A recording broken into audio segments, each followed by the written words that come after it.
Maka Yesus dibawa oleh Roh ke padang gurun untuk dicobai iblis. Dan setelah berpuasa 40 hari dan 40 malam, akhirnya laparlah Yesus. Lalu datanglah si pencoba itu dan berkata kepadanya, "Jika engkau anak Allah, perintahkanlah supaya batu-batu ini menjadi roti." Tetapi Yesus menjawab, Ada tertulis, manusia hidup bukan dari roti saja, tetapi dari setiap firman yang keluar dari mulut Allah. Kemudian iblis membawanya ke kota suci dan menempatkan dia di bubungan bait Allah. Lalu berkata kepadanya, "Jika engkau anak Allah, jatuhkanlah dirimu ke bawah, sebab ada tertulis mengenai engkau, Ia akan memerintahkan malaikat-malaikatnya, dan mereka akan menatang engkau di atas tangannya, supaya kakimu jangan terantuk kepada batu." Yesus berkata kepadanya, Ada pula tertulis, janganlah engkau mencobai Tuhan Allahmu. dan iblis membawanya pula ke atas gunung yang sangat tinggi dan memperlihatkan kepadanya semua kerajaan dunia dengan kemegahannya, dan berkata kepadanya, "Semua itu akan kuberikan kepadamu jika engkau sujud menyembah Aku." Maka berkatalah Yesus kepadanya, Nyala iblis, sebab ada tertulis, engkau harus menyembah Tuhan Allahmu, dan hanya kepada Dia sajalah engkau berbakti. Lalu iblis meninggalkan dia. Dan lihatlah, malaikat-malaikat datang melayani Yesus.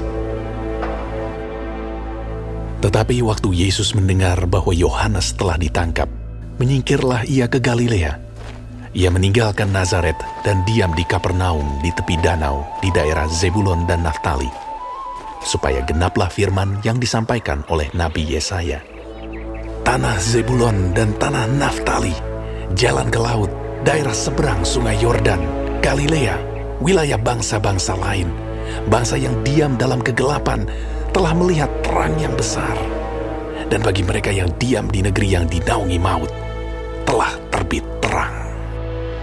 Sejak waktu itulah, Yesus memberitakan, Bertobatlah, sebab kerajaan sorga sudah dekat. dan ketika Yesus sedang berjalan menyusur danau Galilea, ia melihat dua orang bersaudara, yaitu Simon yang disebut Petrus dan Andreas saudaranya. Mereka sedang menebarkan jala di danau, sebab mereka penjala ikan. Yesus berkata kepada mereka, Mari, ikutlah aku, dan kamu akan kujadikan penjala manusia. lalu mereka pun segera meninggalkan jalannya dan mengikuti dia.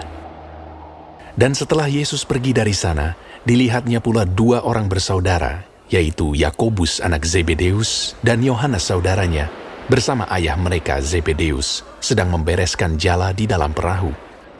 Yesus memanggil mereka, dan mereka segera meninggalkan perahu serta ayahnya, lalu mengikuti dia.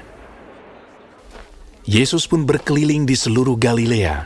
Ia mengajar dalam rumah-rumah ibadat dan memberitakan Injil Kerajaan Allah, serta melenyapkan segala penyakit dan kelemahan di antara bangsa itu.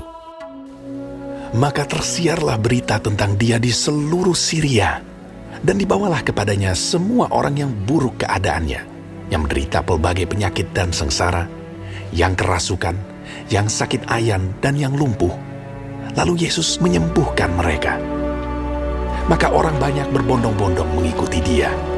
Mereka datang dari Galilea dan dari Dekapolis, dari Yerusalem dan dari Yudea dan dari seberang Yordan,